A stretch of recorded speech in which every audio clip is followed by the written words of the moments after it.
Hi everyone, this is my final video and I want you to know that I cut my own bangs and my legislative aide and committee clerk was still messing with them. So if you don't like the way my bangs look, make sure you send us a comment. So I was going to sit here and sort of say, you know, I did this and I did that and I went here and I went there and go through all the accomplishments. But, you know, that's sort of boring. And I'm pretty sure you guys kind of know what I've been up to. But there are two things that I feel very strongly about that I'd like you to always remember. I don't even have to read them. Children and chemicals. You know, I have a 3-year-old grandson, and I have another grandchild on the way. And I think all the time about the chemicals in our environment that they're exposed to. What did I try to do last session? I tried to do our crumb rubber playgrounds. And so whenever I'm in DC with my son or I'm in any other city or any of our municipalities, I'm always looking who has crumb rubber. Because why? They're made out of tires, and those tires are actually solid waste and toxic.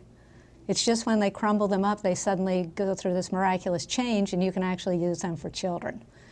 There are at least 12 carcinogens in tires. It's not only tires, it's cadmium, it's BPA, it's all kinds of things that are out there. And when I see a young child that parents are dealing with who has cancer or who has some disruption in their immune system, I'm thinking, please, please get educated. Please think about what these things are doing to your children. And then support legislation that, am I leaning too far forward? Just giving my cameraman a hard time. And now I've dropped the thing.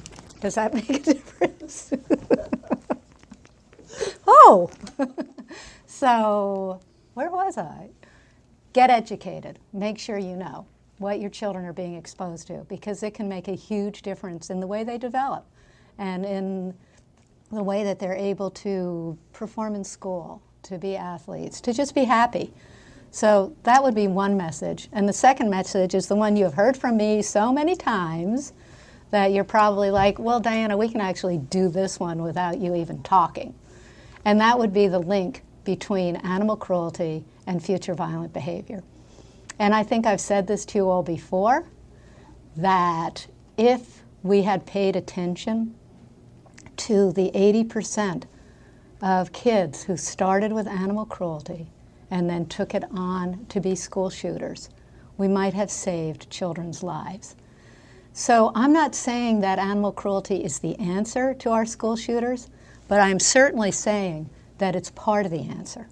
And that's why we need to continue to focus on Desmond's Law, where we do put a lawyer in court for a dog or a cat that's been a victim of egregious abuse, so that we pay attention to what that abuse means.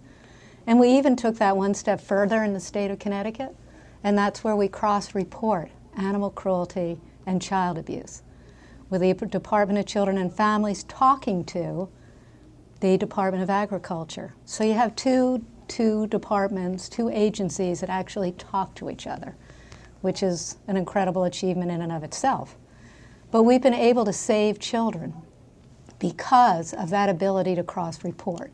And to date, I will be looking at those numbers tomorrow, actually, in a meeting on the Children's Report Card.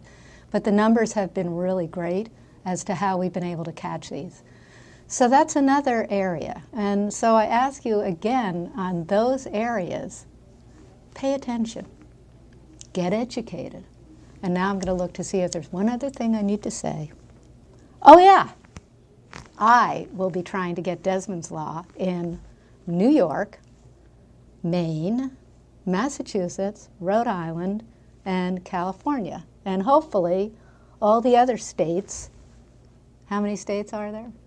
That's like a trick question, right? In every single one of our 50 states, and Puerto Rico. So that's where I'm headed. And until then, you'll be hearing from me, maybe on the national media. So, bye.